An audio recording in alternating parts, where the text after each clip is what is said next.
All right, so yesterday we were looking at some of the interesting inheritance patterns, and today we're going to take a little bit closer look at some of the just inheritance in general. We mentioned with Mendel that one of his influences was his physics professor that told him to use or encouraged him to use mathematics in his data. And so we did put a couple of numbers to his data as far as the 3-to-1 ratio in the F2 generation, but how do we come up with those numbers? And how do we figure out specifically how many of those offspring had two dominant alleles or had one dominant and recessive allele? But before we get to that, I want to talk about sex-linked traits. So before we do that, let's define gender.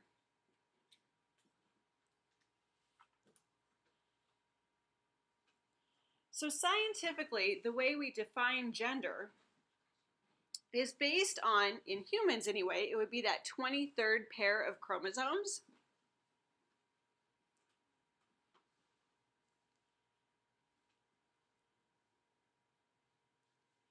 And as it says up here, this is true for most but not all organisms. If your sex chromosomes, if you have two X chromosomes, you are female.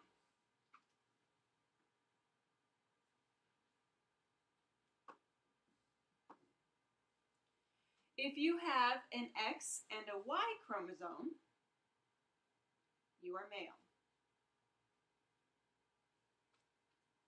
Isn't there something about having like an extra Y chromosome that like leads you to be a criminal or something?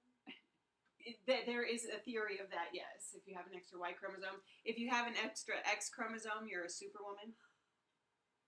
Got all those X chromosomes. It doesn't have any effect on overall on your body. If you have, for instance, so if you have two X's and one Y, then it gets confusing. That's a different scenario. You're not fully male, but you're not fully female either. So, yeah, there's some goofiness there. But under normal circumstances, if you have two X's, you are female, and if you have two Y, if you have an X and a Y, you are male. Now, I'm just going to give you some examples of some, you're not responsible for these, of other ways that gender is defined. So in some insects, like grasshoppers and roaches, there is no Y chromosome. So if you have two X's, you're female, but if you only have one X, you're male. And the Y chromosome really, and Hank alluded to this in the video the other day when we were about meiosis, he talked about this, that Y chromosome is a wimpy little chromosome. It does not carry very much genetic material.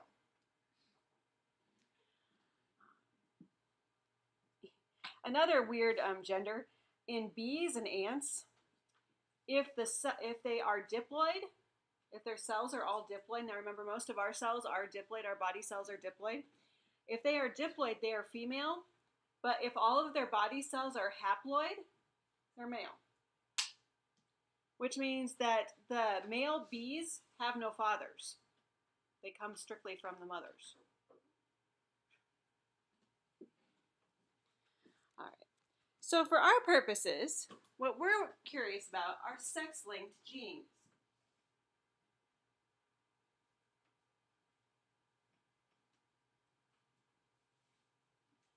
Sex-linked means genes that are carried on the sex chromosomes.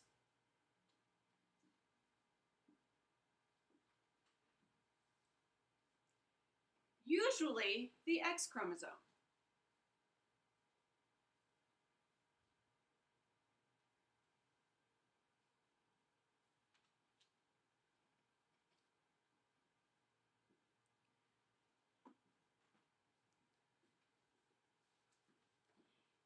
Now, like I said, that Y chromosome doesn't carry very much genetic material, so it is not usually influential.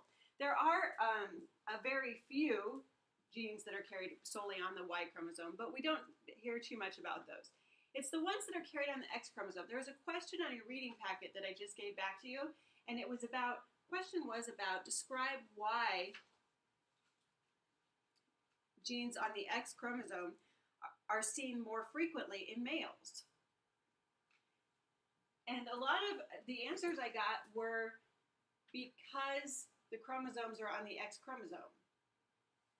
Makes me scratch my head. That's not answering the question. That's just restating the question in a different way. So why is it more common in males? Because they only have one X chromosome. They don't have another chromosome to counteract it. They only have that one. So even if it's something that's recessive, they're going to show that trait. Females would have to have two recessive traits in order to show that trait. So things like color blindness. Ava. Is it true that in the womb that everyone's a girl, like a gene? Not genetically, no. Physically, the appearance, yes. So is that why they have the X chromosome? If they were all like genetically. It just more has to do with stages of development. But genetically, they still had XY. That was from the point of fertilization.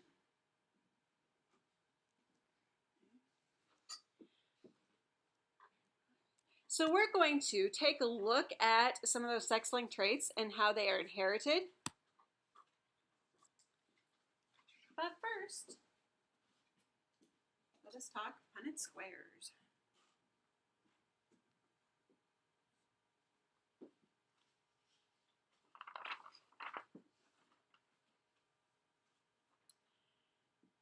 How many of you have worked with Punnett squares before? Just about everybody? Awesome. Okay, cool. I thought it was interesting because with all the people gone today, that people were coming and asking me to sign their papers. And my question to them always was, have you worked with Punnett squares before? And some people are just like, oh, ad nauseum, we spent like a month on Punnett squares. I'm tired of them. Please, no SpongeBob Punnett squares, if you guys know that reference. Okay.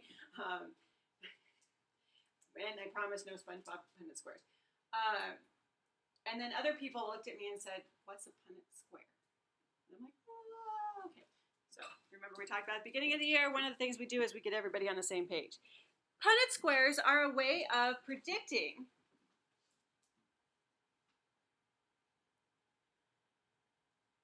the probability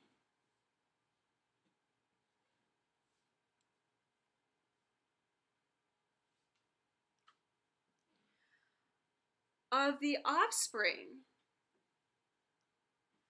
of two parents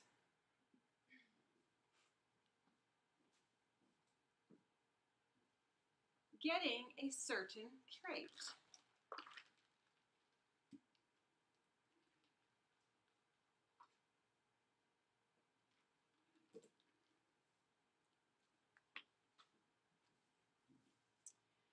And so to begin with, to keep it simple, we start with a monohybrid cross.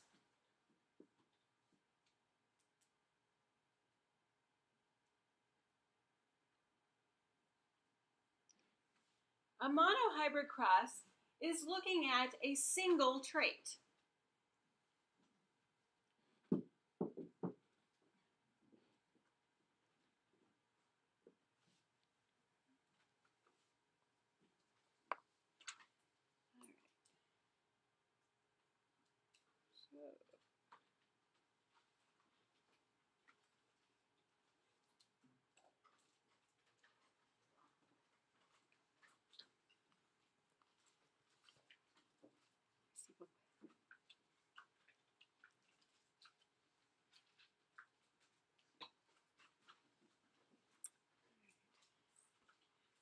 So we're going to take a look at, we'll take a look at the flower colors. We're going to take a look at what was going on with Mendel.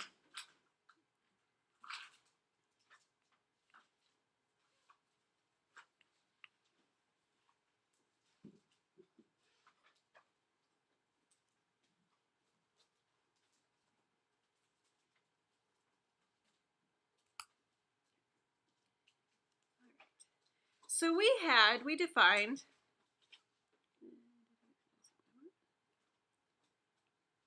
we said that purple flowers were dominant, and so we identified those with a capital A. and that white flowers were recessive.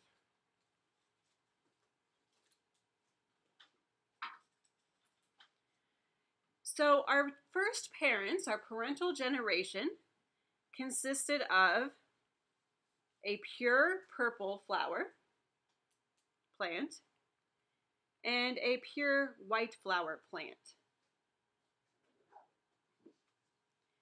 And we said that during meiosis, these alleles separate to form gametes.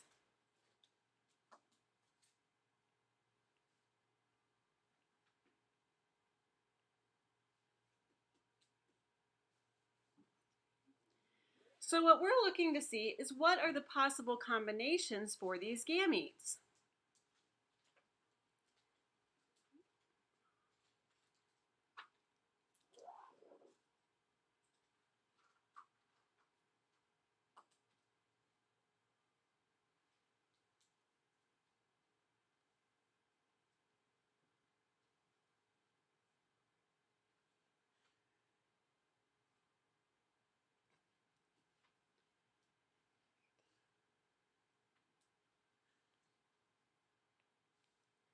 So these top boxes and the side boxes are where the gametes go.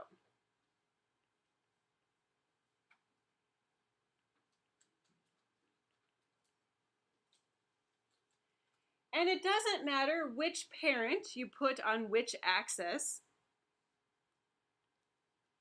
as long as their gametes are together. So I'm going to put the pure purple over here. So there's one possible gamete. Here's the other possible gamete.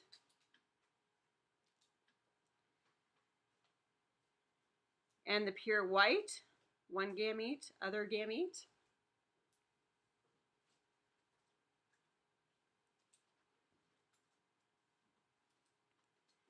And contained in these boxes are the possible offspring.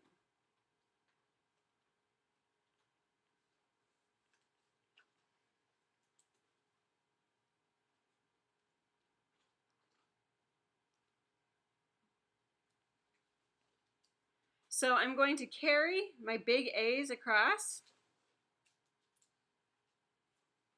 and then on the bottom, across, and then carry the little A's down.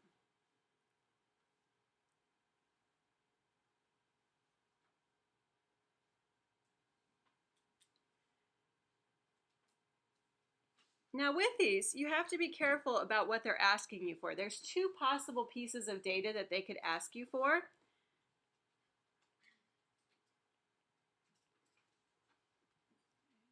The first is a genotype ratio, or genotype ratio.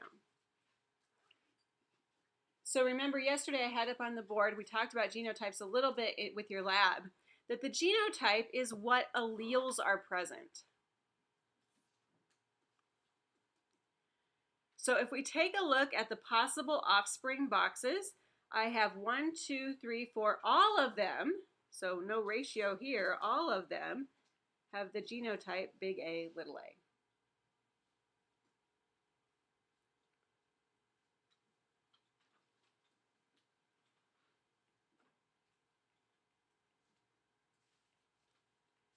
The other possibility that they could ask you for is the phenotype ratio.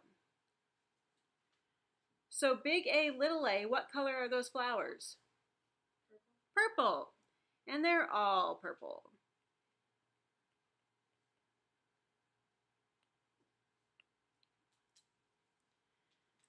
So up here we had the parental generation. These offspring are the F1 generation.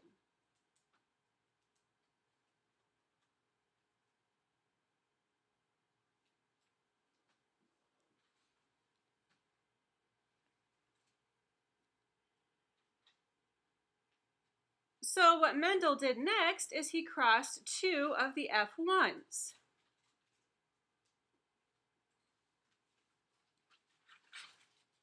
So that was the monohybrid cross? That is a monohybrid cross. Anytime we're just talking about one trait, that's a monohybrid cross.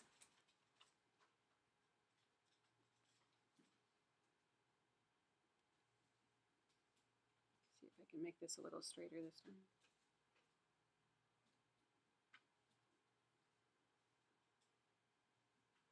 Nope, not really.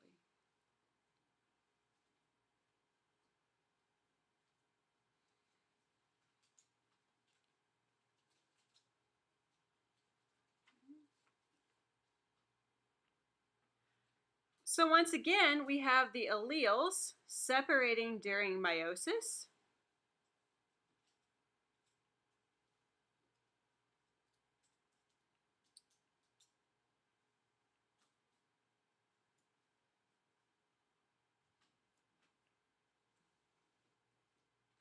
We'll put the gametes. Go ahead, Ella. When you say you're just focusing on like one trait with these, you're like for the other one, it was just like color. Flower color is all we're concentrating on. So once again, you want to keep the gametes of each individual next to each other. So we have a big A and a little a, and a big A and a little a.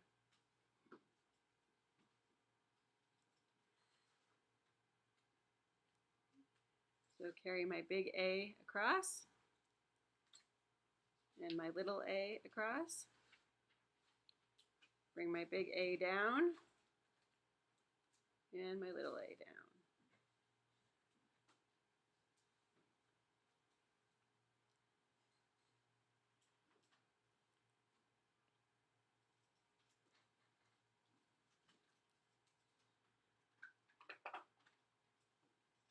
Okay, so I need a genotype ratio.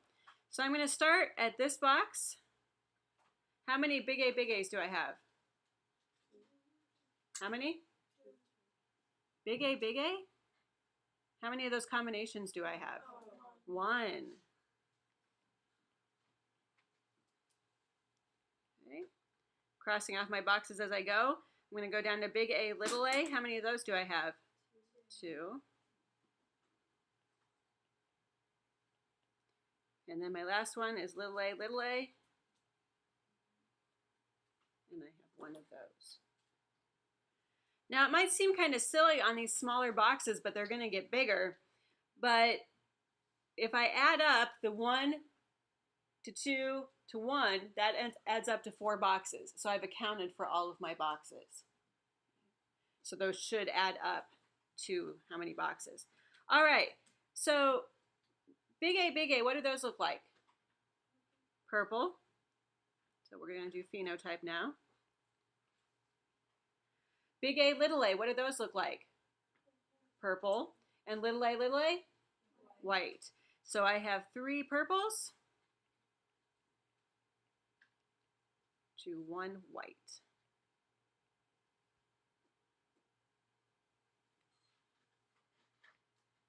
So this was the F1 generation, the parents. Wow. F1 generation are the parents, and these offspring are the F2. So what type of cross would this be? This is still monohybrid because we're only looking at one trait. Okay. So we just did Punnett squares for Mendel's experiments. And indeed, this is what he saw, right? When he crossed the F1s, he had 2 purple plants and he came up with a 3-to-1 ratio of purple to white.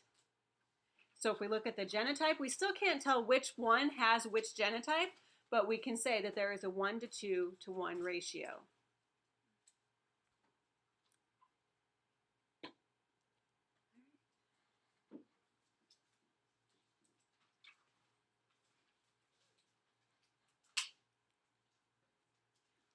So those guys, I hope, are pretty straightforward.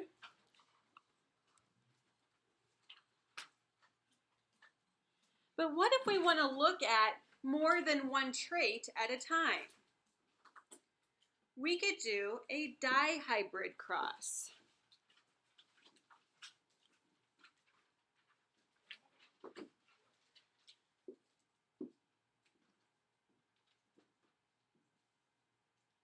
A dihybrid cross looks at two unique traits.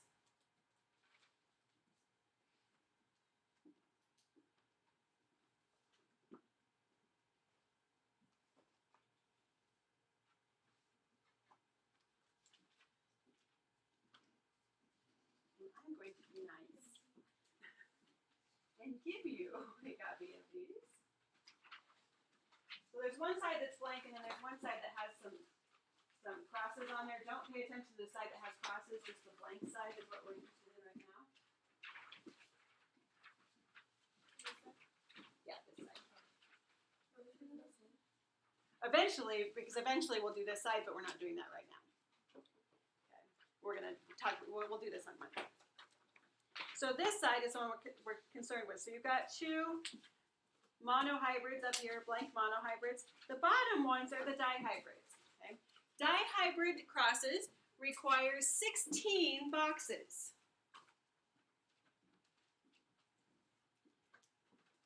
So we're looking at two traits.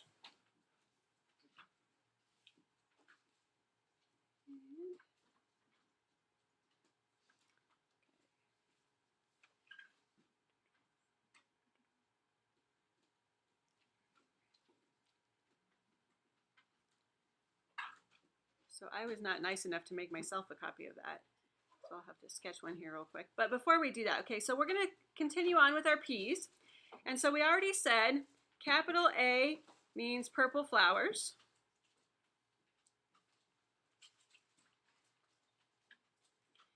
And lowercase a means white flowers. But now I want to look at something else too.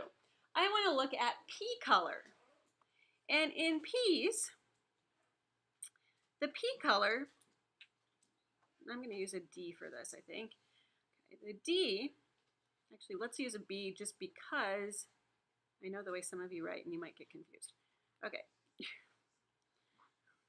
We'll use a B instead. Okay. Yellow peas are actually dominant. And green peas are recessive.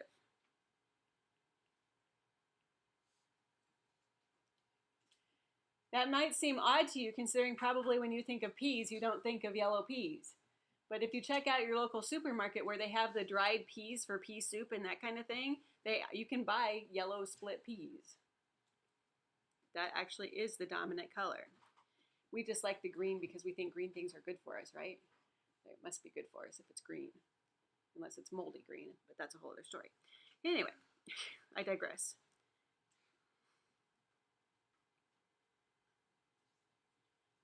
So you already have a copy of this, yay.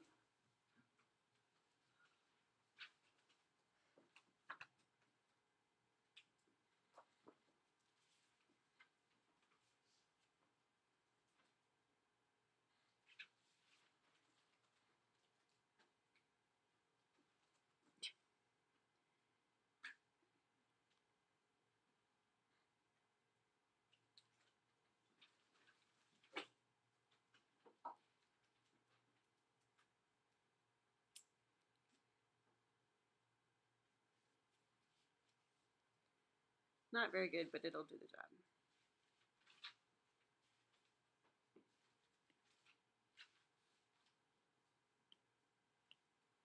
All right, so we're taking a look at two different features. And so, for instance, if my parent plants, so one parent plant is homozygous for purple flowers and homozygous for green peas.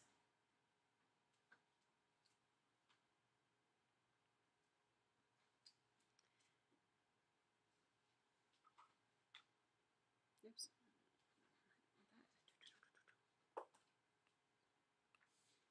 Okay. The other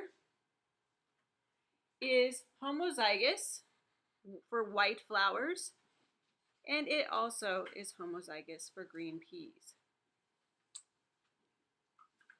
Now remember, the alleles separate during meiosis, but this time because we're talking about two traits, gametes have one allele for each trait, so the gametes will have two alleles. One for each trait. They're going to have one A and one B. And so this A and this B could get together to make a gamete.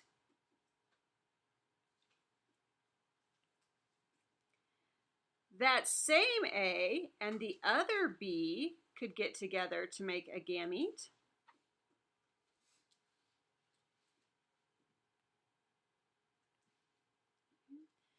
This A and this B could get together to make a gamete. God bless you. So you have 4 possible gametes, which is where we get our 16 box Punnett square. So I'm going to copy these down to the side here. So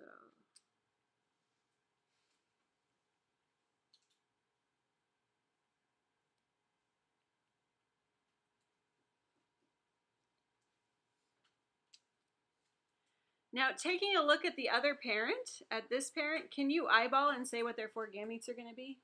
What do you think? Yeah, little a, little b for all of them. So sometimes you can eyeball them. We probably could have eyeballed that first one, but sometimes it's a little bit more difficult too.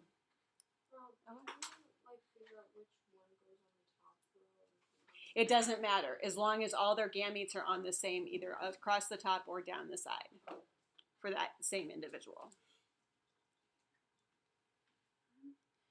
So I'm going to, once I'm doing the same thing I did before, except now, how many alleles are going to be in each of my boxes? 4. 2 A's and 2 B's. So I'm going to carry these across.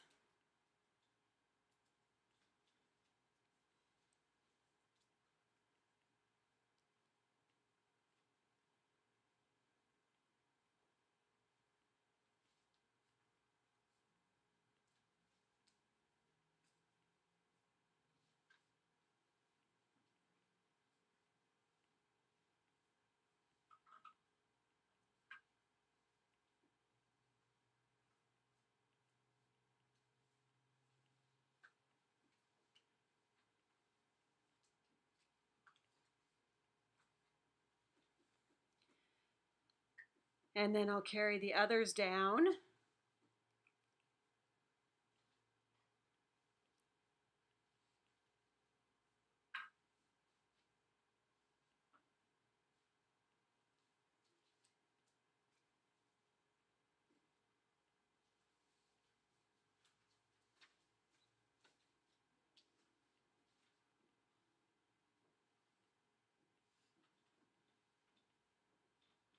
Notice that I'm keeping my A's and B's together. It'll be much, much easier to figure out what's going on in the end if you keep them together.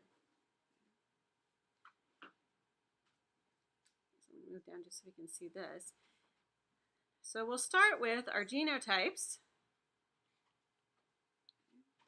And we report the genotype as the whole, all 4 genes, okay? So I'm going to start up at here. Let's see. Yes, I'm going to start up in this box, okay? Up in the corner. So I have big A, big B, little b. How many boxes do I have that have big A, big B, or little b, little b? 16. Once again, we have all of them. Our big A. Now, when they start getting different, this time, since they're all the same, but if they were different, I would go through and mark off for each one to say, okay, I've already accounted for that box. I don't need to pay attention to that box anymore.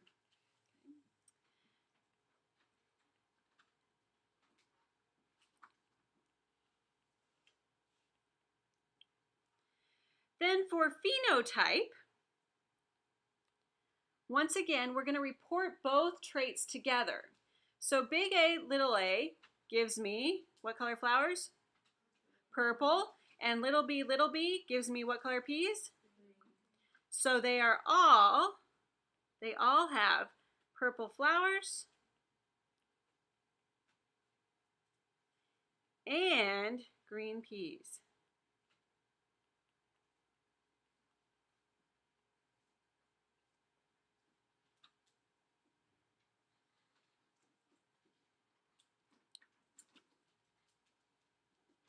So you always report them together. Let's say half of these had white flowers and green peas, then you would put that down, white flowers and green peas. You wouldn't say half have white flowers, half have purple flowers, they all have green peas. No, report together.